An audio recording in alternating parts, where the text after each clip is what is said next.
For those who don't know me, my name is Marwan. I am the Senior Vice President of Dubai Science Park.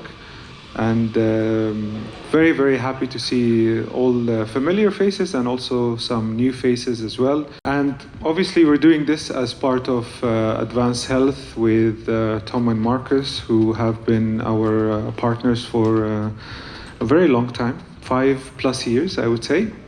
And today we're talking about a very, very special topic, which is mental health and the stigma around mental health. And as you all know, and many of you know, that post-COVID, there was a big realization of how important mental health is, that it impacts not only individuals, but also people who are working at corporates. So it was a very fresh perspective that people started talking about it in a very constructive way.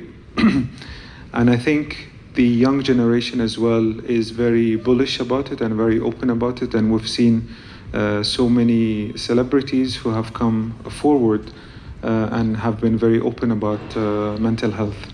Without any more introductions, I have a great panel with us, Dr. Khulood Al Sayegh, who is Head of Clinical Standards and a GP consultant for family medicine at Dubai Health Authority. Welcome, Dr. Khulood. And also Dr. Alina, who is a clinical psychologist and co-founder, medical director of Potentia Clinics, which is based in the towers, the DSP towers next door. And you are already operational, right? And seeing patients and taking appointments. So if anyone has any issue, we all do, you know where to go. And last but not least, our doctor, Adenike, who is a GP, but also have started her own company with N5.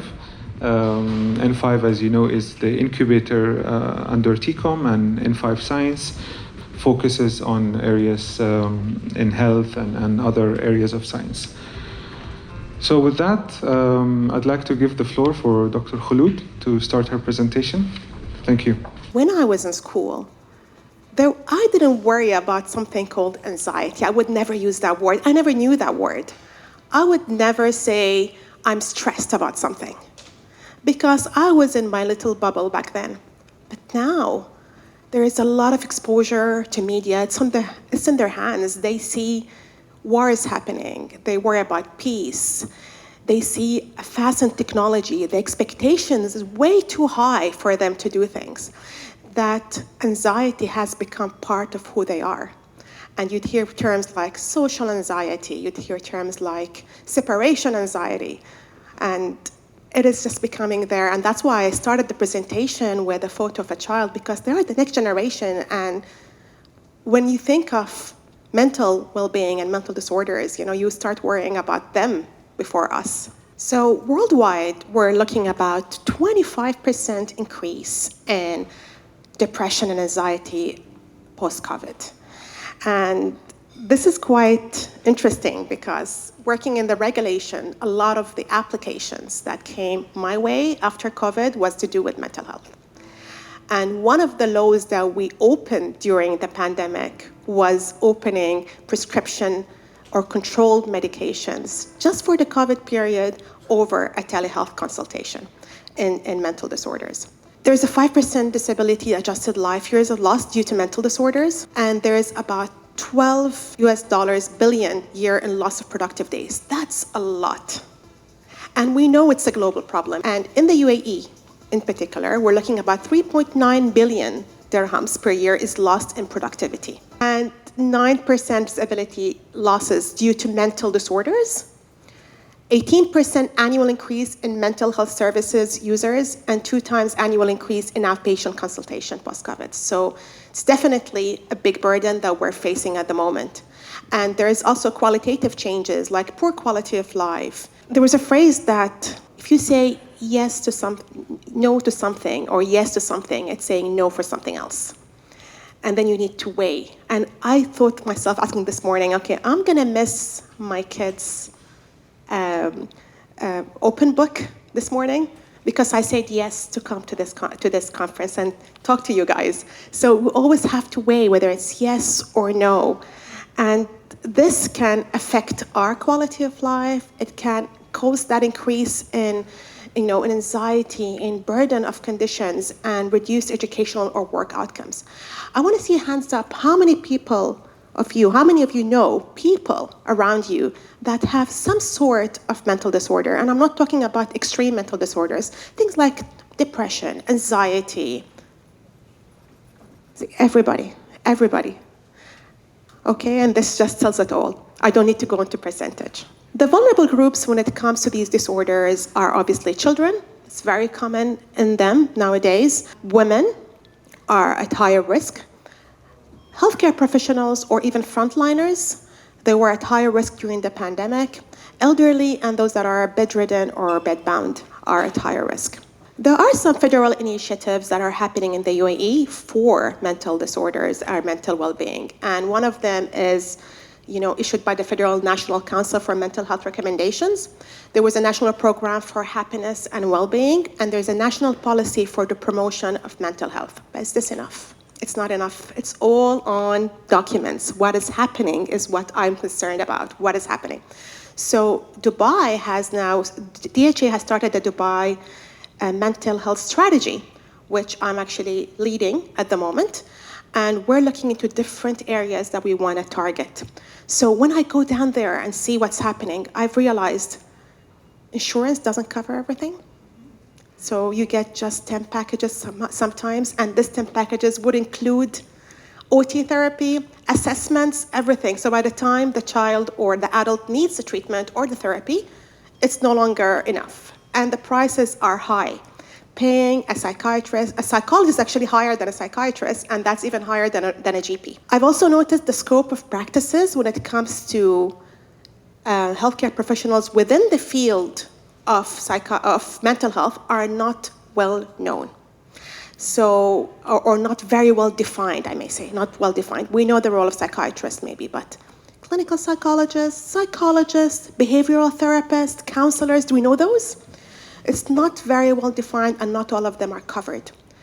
There is less emphasis when it comes to mental health on the preventive measures, because when you're well and you're not sick, there's no need to see a healthcare professional or a mental therapist.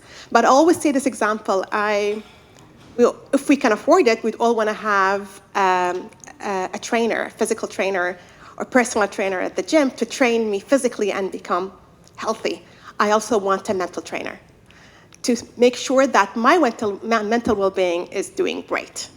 Somebody that I can talk to and train my mental well-being, make sure that I'm okay. Why do I have to wait till I'm sick and go, listen, I have this and that? So this is what I want to focus on in the strategy. These are some of the gaps that I've spoken about and some of the gaps that I will let you know. So we have reduced in the number of healthcare professionals, very limited in the country when it comes to covering mental well-being. We do have a big issue around the stigma of mental health and a limited coverage in insurance and sometimes even limited access because of limited or shortage in the number of professionals, and as well limited access because of insurance barriers or even having the time or to go and see these physicians. Sometimes we're not aware we have this problem. Do we need to see a healthcare professional or not is sometimes an issue. And I want to focus a little bit on the stigma, because nowadays I hear kids calling each other autistic. And sometimes it's done in the form of bullying, which is awful, but sometimes, which is even worse, is teasing each other, and they think it's funny. And most of them don't even know what it means.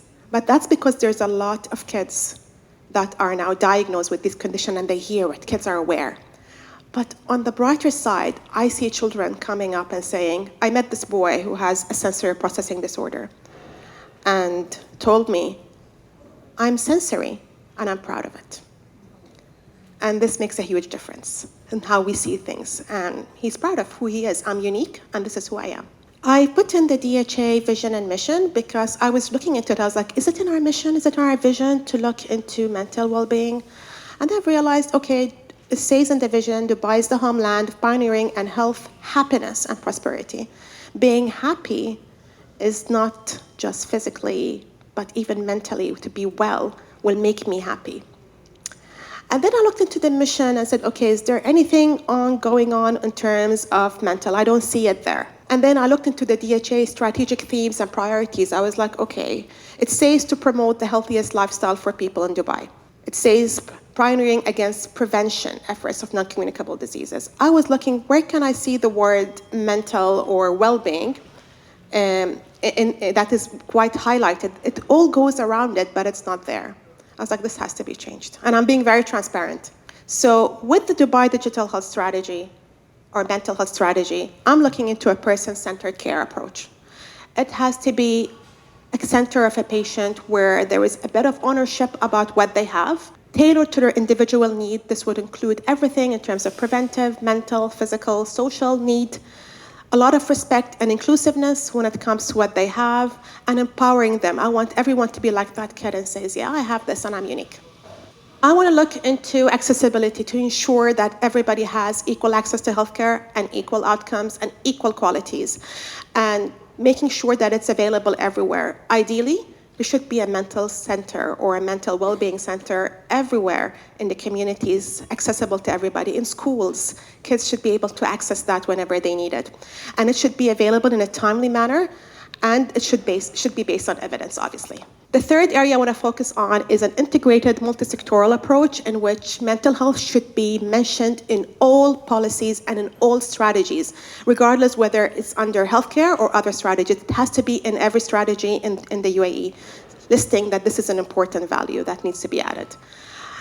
So it's not just physical illnesses that needs to be met, but also the concern about the mental well-being. We want to focus a lot on the prevention and make sure that is covered by insurance.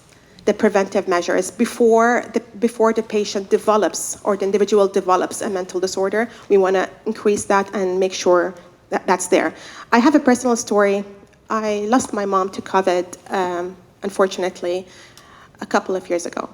And dealing with the bereavement, I had to go and see a psychologist just to let them know how I feel. And the psychologist told me, okay, that's normal, that's bereavement, you need to do this, that's this. And it was helpful talking to her. She was great.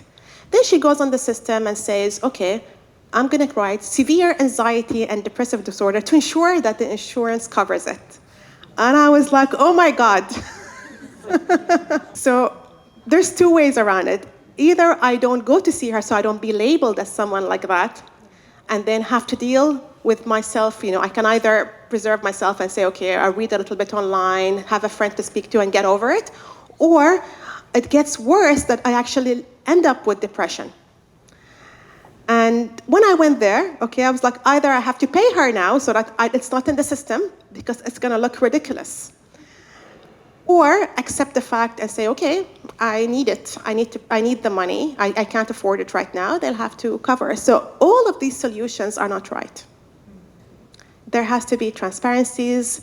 The KPIs have to be reflective so that even when I put the statistics, it has to be correct. I can't say, oh, these were just exaggerated to cover the insurance of the patient.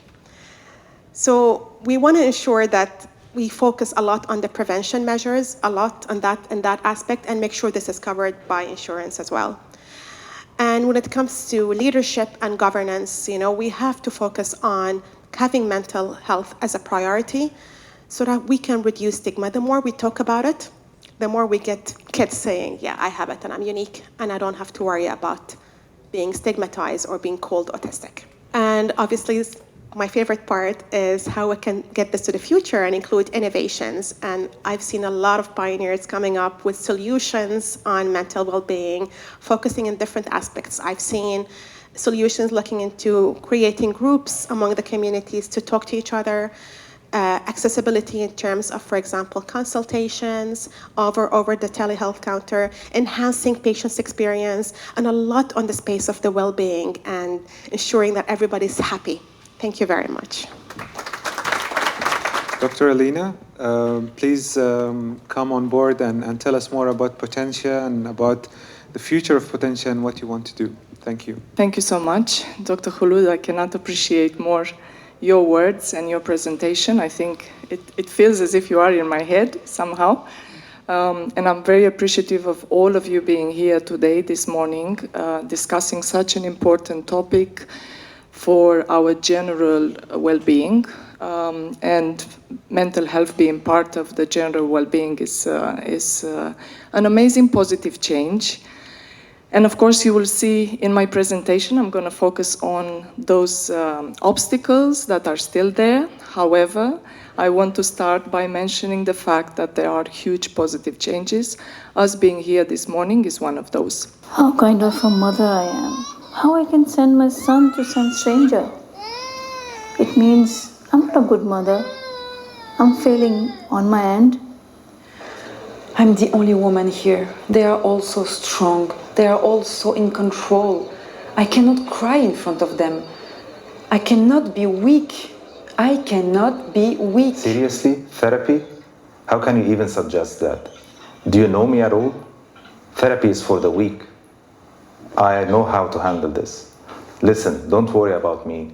I've got it. I'll be fine. Crying again? Again crying? Seriously, please, enough. Please stop being a drama queen. This is the worst time in my life. I never felt so lost, but I'll never ask for help. God will help me always. ربنا هيساعدني دائما.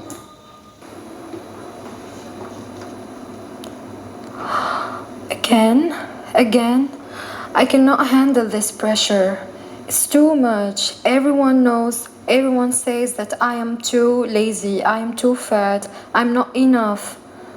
Why I have to take this pressure? I cannot handle this anymore. Couples therapy? I don't want couples therapy. Why introducing this? If we cannot solve this on our own, why do we need a therapist?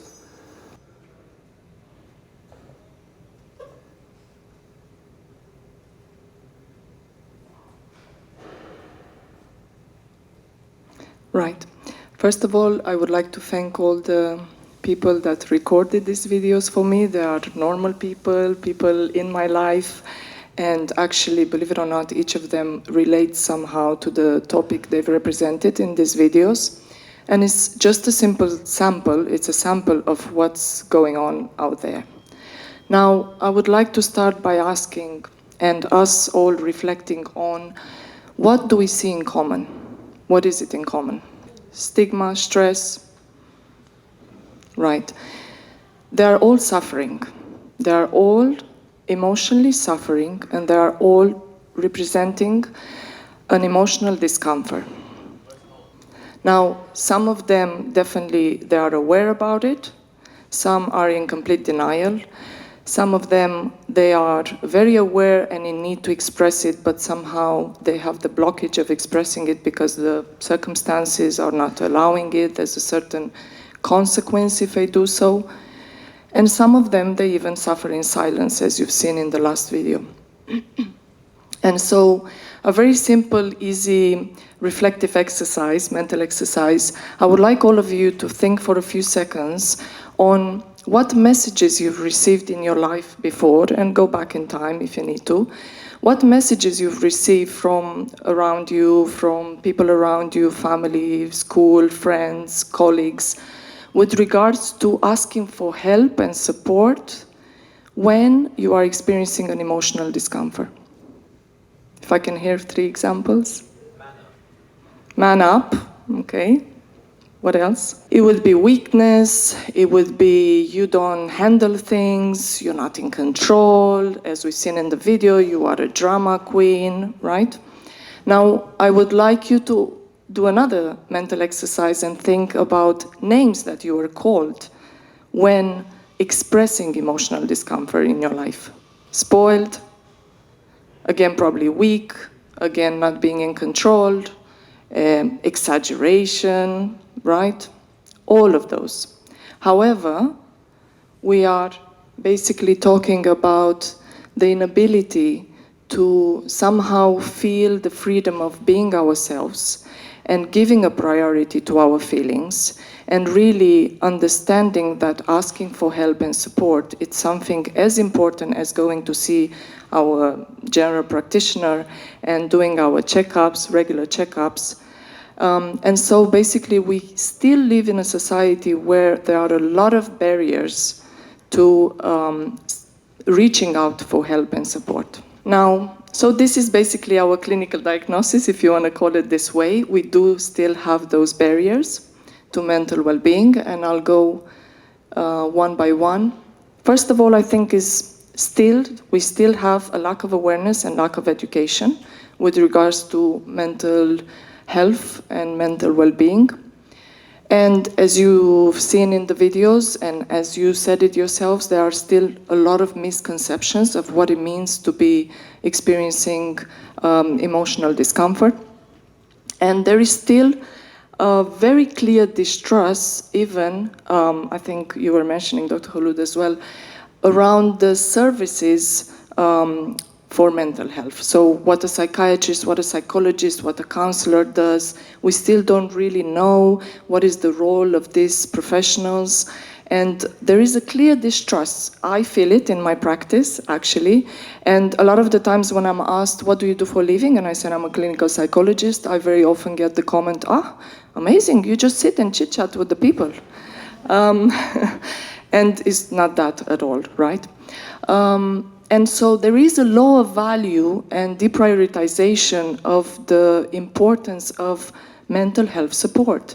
And again, we see people that can very easily invest a lot of their efforts, time, and finances in maybe having a personal trainer, maybe a dietitian, any other services, but however, when it comes to therapy and mental support, okay, yeah. And what happens is that we still give this support at an interventional level rather than preventive level, which is where it should be, right? And so it still comes as a crisis management treatment rather than a preventive treatment. And so it doesn't become an integral lifestyle. Another barrier to mental health is stigma and shame.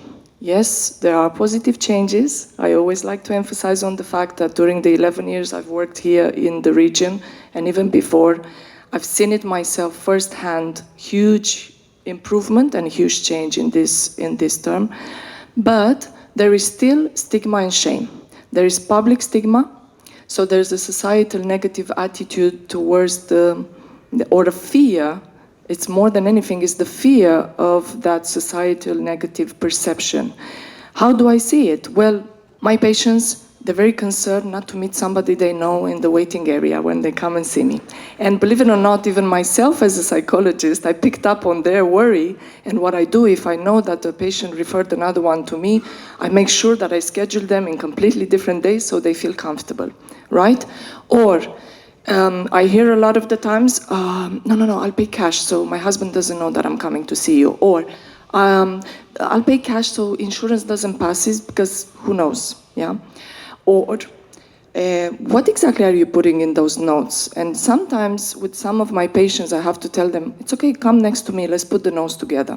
Yeah, because there's this fear of what goes there, right, about me. That means there is a public stigma still there.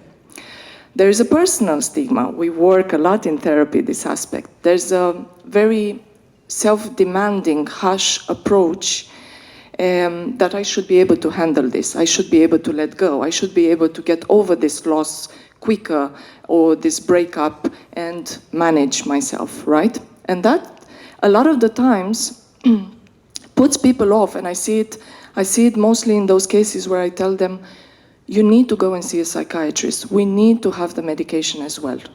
And they say, no, medication, no, I will manage myself, right? So it's that very self-demanding approach of I need to manage it myself. Although we spend time explaining to them that medication and therapy works hand in hand and sometimes is needed.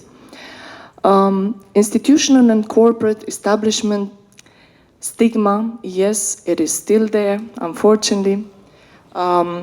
I get to see a lot of people that work, for example, in important airlines companies. And I always ask them, so how come you're not going to the counselor? You have a counselor there that's in-house. They will say, no, I come and see you.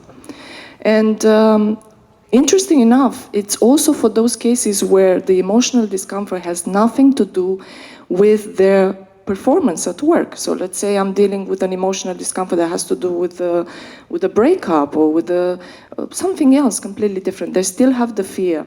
Yeah.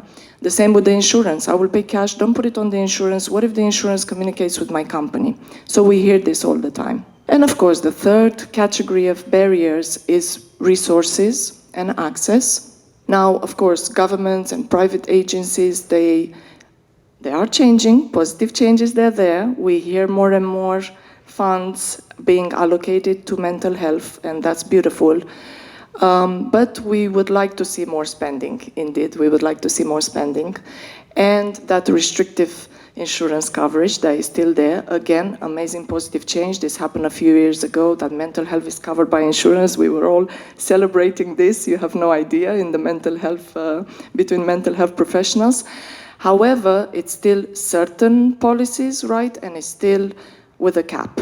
And that can be even dangerous sometimes, because if I work with a person that has very strong defenses because, let's say, they are dealing with a huge trauma, by the time I reach the 10th session, I'm just starting to work on their heavy trauma, and insurance is not covering anymore.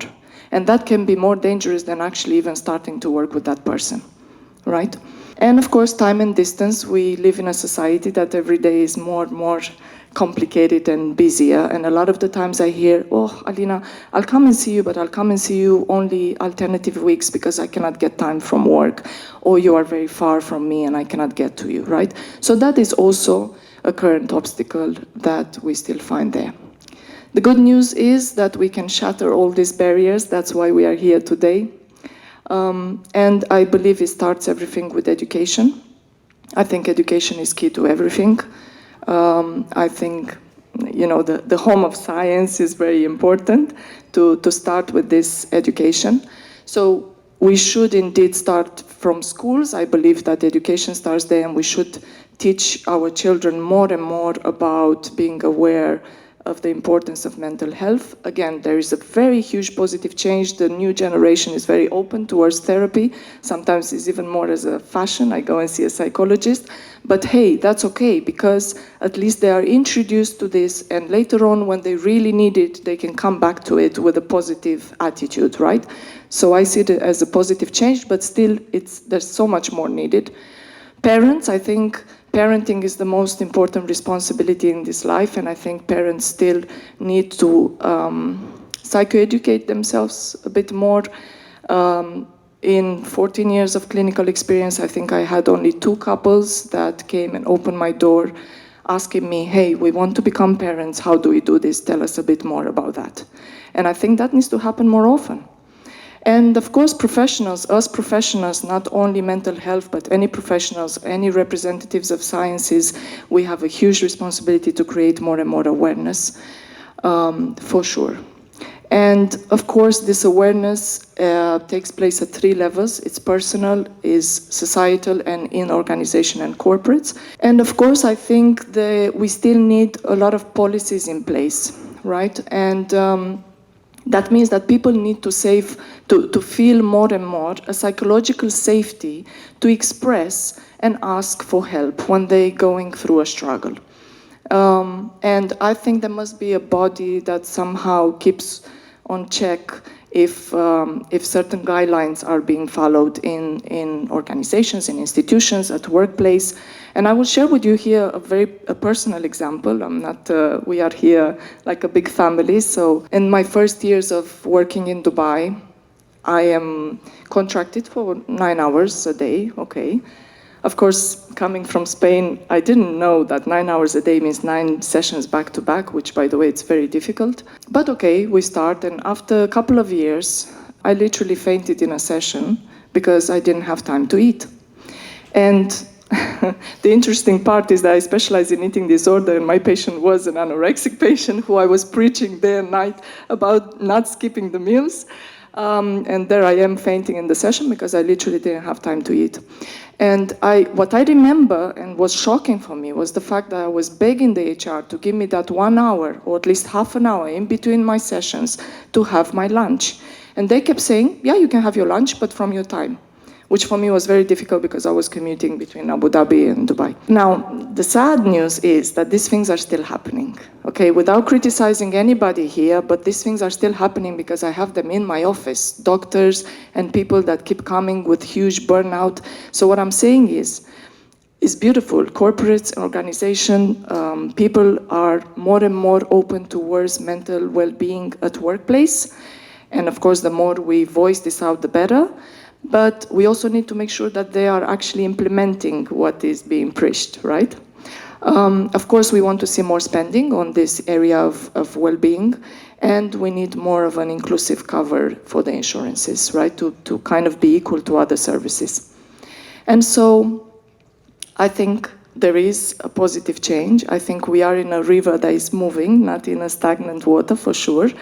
The example and the proof for that is that we are here today discussing this subject. And we still have a lot of work to break completely these barriers. Thank you so much. Our last speaker is Dr. Adenike. Please, the floor is yours. When I got the invitation to speak here today, I had to make a decision how to approach this. I am a general medicine physician by background. But I have transitioned into what we will call a techie. So I had to, find a way to bring in technology into this conversation today. I am the founder and CEO of Mentra. And at Mentra, our mission is to democratize mental well-being. We want to improve access, make it accessible to everyone, no matter who you are, what your background is, what your race, your gender, your circumstance is. Big ordeal, but we can do it. Dr. Khulood and Alina have talked a lot about where we are today in mental health on a global scale and the UAE. But I will add a few numbers to that. Right now, it is costly, it's inaccessible, and it is inequitable. A study conducted by Harvard Medical Review and University of Queensland actually found that 1 in 2 people in the world will develop a mental health disorder in their lifetime. The current world population sits at 8.1 billion, and that means 4 billion people will have a mental health disorder. In the GCC, 6.3 million people out of 8.4 million people with mental health difficulties do not seek care. And Dr. Khulood and Alina have mentioned some of the barriers that prevent people from seeking care, getting the care that they need for their mental well-being. In the UAE, this is the prevalence of mental health disorders. You see, it's such a wide gap between 15% and 35%. And that's because there's very minimal research done in this area. Also, you have to remember that mental health disorders are largely underreported. Again, people don't seek care. That's the cost of average cost of 45-minute therapy session in the UAE, 650 dirhams. Alina mentioned that, for a person with trauma, you have your 10 sessions, and then you're still just scratching the surface. And at the 10th session, insurance goes, sorry, that's the end of it. And then you have to pay out of pocket for it. Imagine if you had to pay for those 10 sessions out of pocket. That's 6,500 dirhams. That's a month's salary for a lot of people. A study that was conducted by Ajman University actually showed that 62% of the respondents believed people with depression and schizophrenia were dangerous people. And this is why people avoid those labels. They don't want those labels. They don't want to walk into a clinic and see a therapist or a psychiatrist.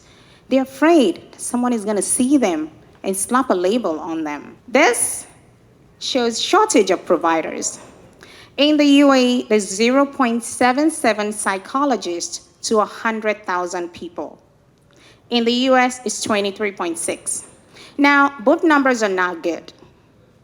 But in the UAE, it's even worse. 0.77 psychologists to 100,000 people. As you can see, the traditional clinical frameworks for mental health access is struggling. It's unable to meet the demands and the needs of the people. People want a place they can go to, maintain anonymity, private, to get the care that they need. And I believe technology can do that.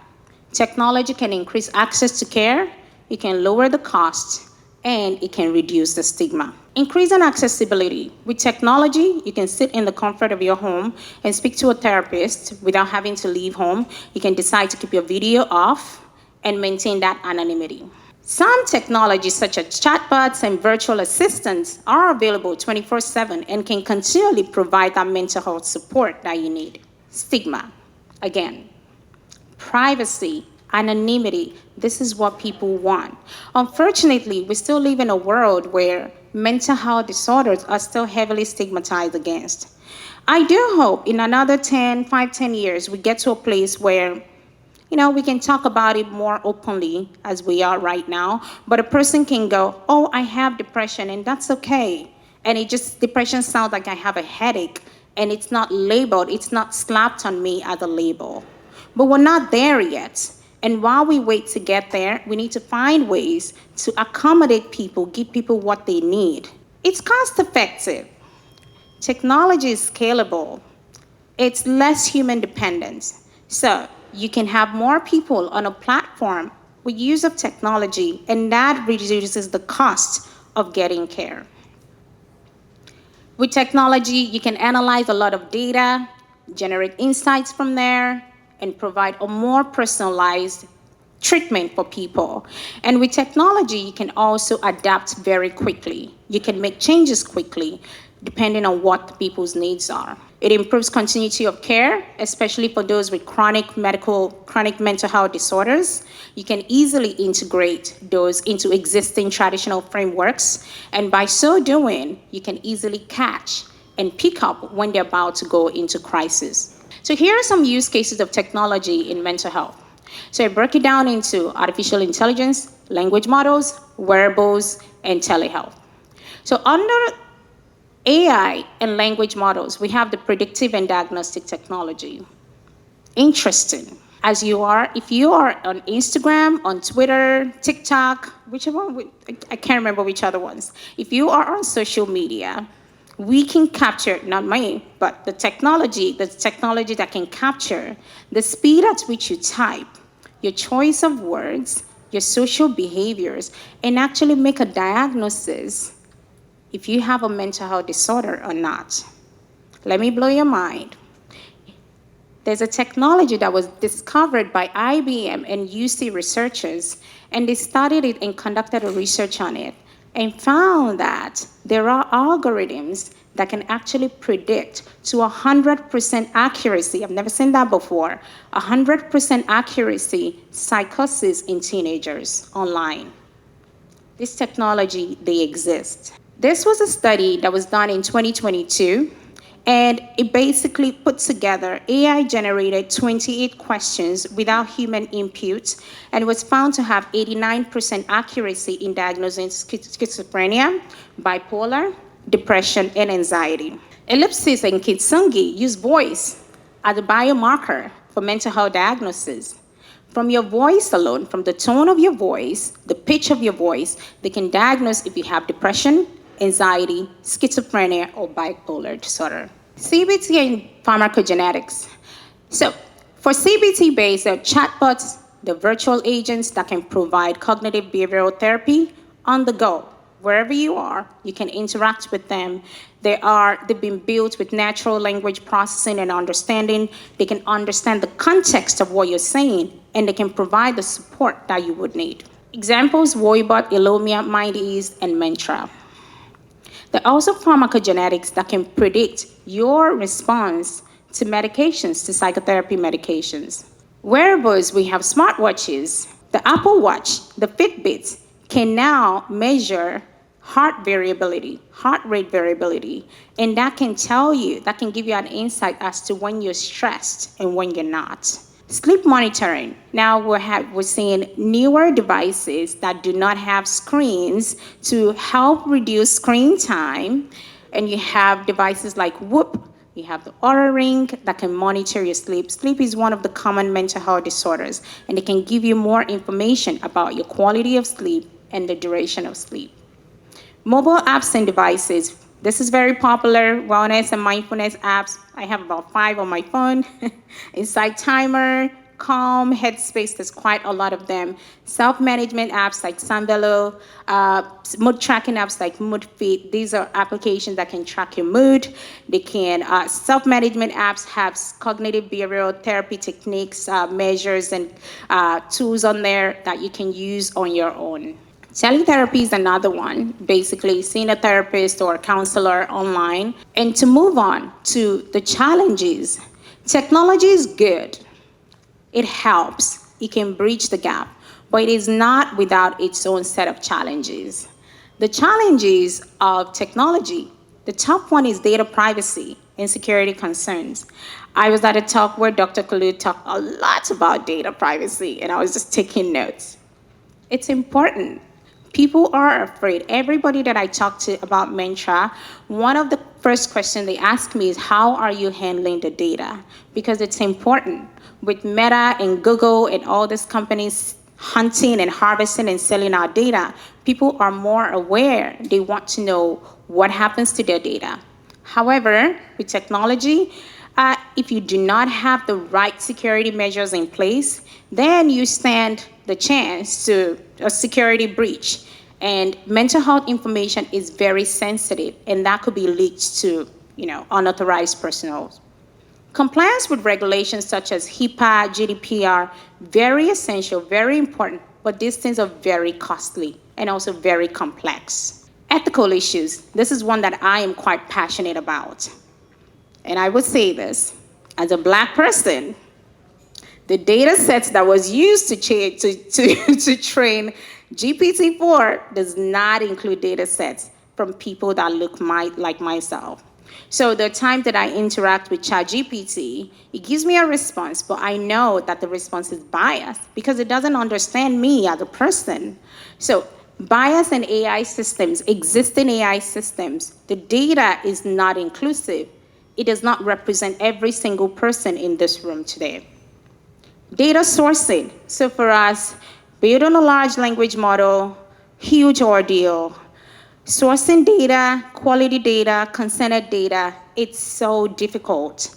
And getting the data from the right sources, ensuring you're following best practices, ensuring there's inclusivity and diversity in the data as well is hard. Quality and effectiveness. Most technology tools that we see today have not been clinically validated. And we stand a risk of actually promoting tools that offer no benefit to the people, or tools that have been trained on certain data sets that would not necessarily represent you or work well for you. So clinical validation, partnering with clinicians, researchers to test the product is very important. Lastly, regulatory hurdles. When you look at technology moves so fast, and regulations a lot of times moves at a pace that is much slower. And what that does is sometimes it could hinder adoption of technology. So what are some best practices? If you're in this room, you want to build something with technology, you're inspired today from all the talks, and you want to bridge the gap in this access, you're welcome. But what are some of the best practices for using technology to bridge this gap? Collaboration. Collaboration is important. You cannot build a product based on psychotherapy without having clinicians, researchers, data scientists, engineers on board. I see many digital health tools, and one of the first questions that I ask is, do you have a clinician on your team? If it is no, I don't trust it. Because you need a clinician. You need a clinician to give you their perspective. They're the ones that work with the patients. They see this day in, day out. We need psychologists, we need psychiatrists to be on board with it and be a part of the conversation. Privacy protection. Establishing rules and guidelines internally that match and even sometimes surpass the governmental and the international privacy laws, and ensuring that these guidelines are followed completely. Best practices for utilizing people's data. People need to know why you're collecting their data, what the data is being used for, and how it will be used. Lastly, when you want to use people's data, of course you want to anonymize the data. That's one of the easiest things to do. Anonymize the data, strip off the personal information before you use the data. Scientific validation. Again, this is where you need clinicians, you need researchers as well, to ensure that whatever you're building is clinically and scientifically validated. You can conduct clinical trials, ongoing monitoring. If you use technology, you're generating data all the time. Collecting this data, analyzing the data, and utilizing the data to improve and adapt the product to the user's needs. Last, cultural sensitivity. I'm sure you know I like this one. One size does not fit all. Ensuring that whatever you build is inclusive, can be used for me as a Nigerian, can be used for the American man over there, can be used for the Saudi man over there, and it's inclusive. And also localizing the product to represent the people that you want to serve. Lastly, policymakers. Alina talked a lot about policymakers, bringing them on board, working with them, putting strategy together with people like us who are working to bridge this gap, working with us to put together regulations, frameworks, and guidelines that can really and truly move the needle. So let's look a little bit into the future. Now, not really in the future, it's happening already. Virtual reality. So at Arab Health, EHS had a stand, a pod for virtual reality. You can go in there and have a guided meditation, really fun stuff. These things work for exposure therapy for anxiety disorders, PTSD, phobias. These things already exist. Relaxation and mindfulness as well. I did that at EHS Pod.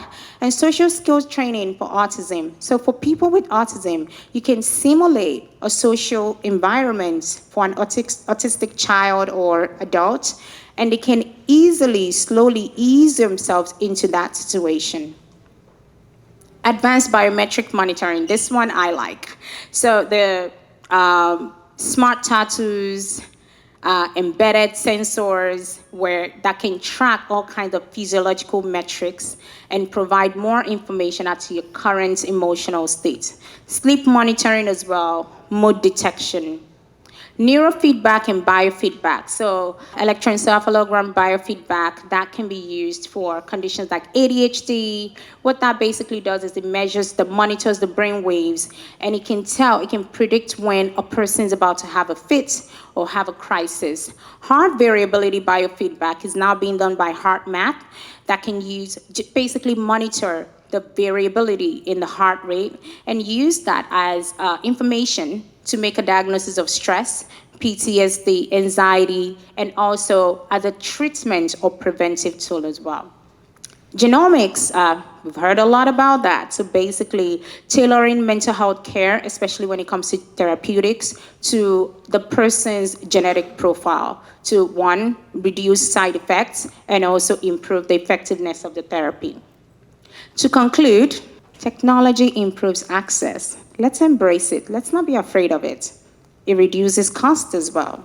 Secondly, we need everyone, every stakeholder on board to make this happen. We need psychologists, we need policymakers, we need crazy people like myself as well, who are crazy to think we can do this. We need everybody on board to make this happen. Ethical considerations and privacy are very important. Handling people's data the way they should be handled, and respecting and having a high ethos in practice is very important. Clinical validation, whatever the tools are, ensure that they're clinically validated and there's clinical evidence to support the use.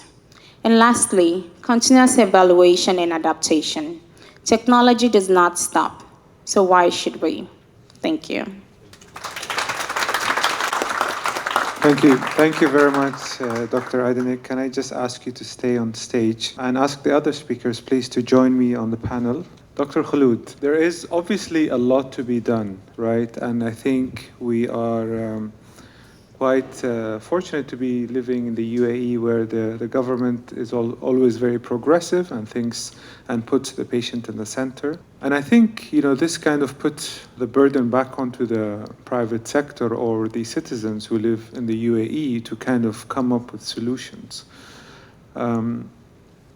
So how do we strike a balance between what the government should do and what we should do as civilians? I think when it comes to that, the transparency is the key, and having trust in the governance as well.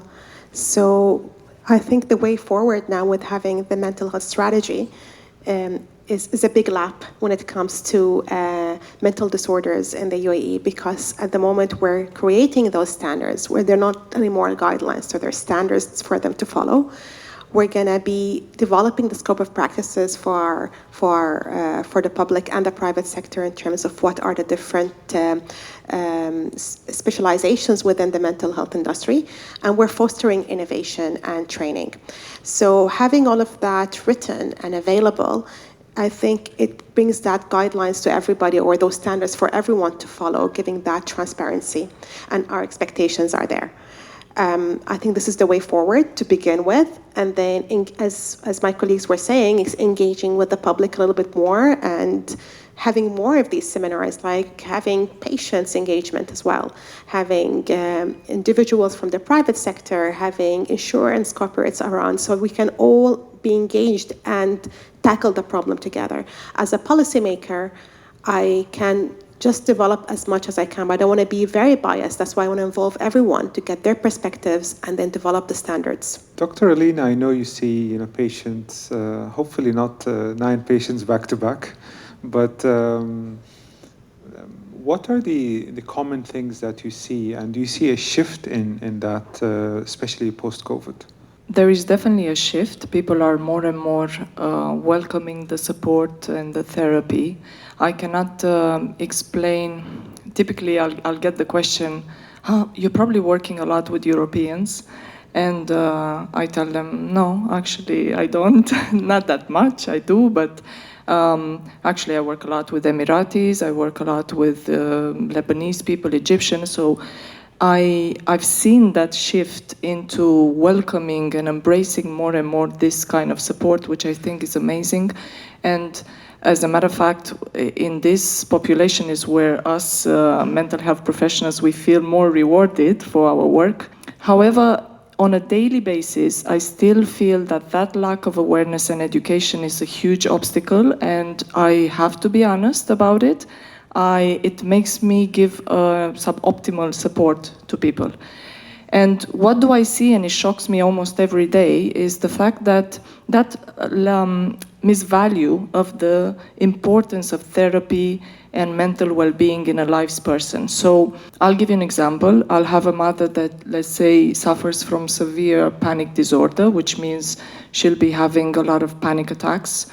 And that means that her life will be hugely impaired. So she'll start avoiding going to places, doing certain things, obviously giving a very catastrophic message of life is not safe, the world is not safe to her children. However, she will come to session and she will tell me, well, I'll come and see you only once a week because, I don't have the time, I can't afford it. In the meantime, she'll also tell me, I've enrolled my son for a very expensive, fitness club. And I'm there thinking, right, something is missing here in the understanding of how important it is to be well emotionally and mentally in order to do your role as a mother, right? And this is just an example, but of course it can be anybody. And it's not like we don't do psychotherapy in sessions, because we spend a lot of our time doing psychotherapy, but there's something about the human brain. It seems that if, let's say, I have you as my emotional support and you're responding to my emotional needs, somehow that's the role that you will have in my life. And you're not going to be able to shift so much into the teacher role, Or so there's a certain resistance to the psychoeducation that we are giving in therapy. That's why I believe that this psychoeducation needs to come at a higher level, societal level. And back to my idea of starting from schools. And again, from all possible angles in the society. And then another obstacle that I also see, just quickly to mention, that I also face every day in my therapy is, again, lack of understanding, a generalized lack of understanding on how the brain works and how the therapy is a continuous process. So people still come on this crisis management approach, and they'll come, they'll see me, they'll feel better, walk away. And despite of us spending a lot of time explaining that therapy is a continuous process and we need to stay with it, and it's exactly like going to the gym. Those muscles are not going to show after 3 sessions. You have to go for 6 months. I find a big obstacle there. And again, I think that understanding needs to come from a different place. I mean, I think it's also the time that we live in is quite interesting. I mean, personally for me, sometimes my daughter tells me, "Oh, you look very anxious. Are you okay?" And whereas when I was her age, there was no discussion about mental health or being anxious or So for me, it's very interesting how things have changed in a dramatic way, but also we need to make sure that we have enough therapists, we have enough technologies to support people. Obviously, we need people who feel good and are happy to do all of these things that the UAE wants to do, because we are a very ambitious country. I'll end my questions with you, Dr. Adenike, and then we'll open the floor. You have been quite, what's the right word to use, strong entrepreneur, fighting so many things, wanting to get into mental health from a technology perspective, which, many times can be challenged in a lot of ways. But somehow you've made it, and, you're here and you have a company, so, that's great. But we have a diverse group of people here, clinicians, companies. It's your golden opportunity to what is it that would make your business grow and be successful? There's a lot of things needed to move the needle when it comes to building a business from scratch. Of course, having the right people is very important. I have our wellness manager here. She's brilliant. But since I started this journey, I said to myself that I know I am deliberately putting myself in a pressure cooker, but I am very curious to see what shows up. And so far, I love what's showing up. I love showing up every day and doing my bit to, get this conversation moving. However, building a business is hard. It comes with real struggles and real hardships. Finding the right mentorship is very difficult around here. We're incorporated at In5 Tech. In5 is amazing, but people are busy with their lives as well, and people don't have a lot of time to give. So finding mentorship is very difficult. Funding is another big problem. And especially in the digital health space, digital health is quite slow moving. So getting the right funding, getting the right money in to move things along. Lastly, the technology, building a language model, a proprietary language model in this region is very difficult because there's a lack of the right computing units needed to make that happen. Working with Azure, AWS, you may not understand any bit of this, but getting the right machines that are needed to build this technology, they're not easily accessible in this region. So it's a tussle between these giant entities getting the right things. But if you're in the audience today, and you know AWS or Azure, I would like to talk to you. Lastly, sourcing data, and I'm very happy that the world is getting more and more conscious about about data and how to handle data, how to structure data in a way that is clean and will be easy to use. Sourcing data to build a language model around here is also very difficult. But we're up to the task and we will make it happen. That's the spirit. Well, with that, I'd like to close the session for today and thank all the panelists. This was really great, and I'm really happy to have you. Thank you very much.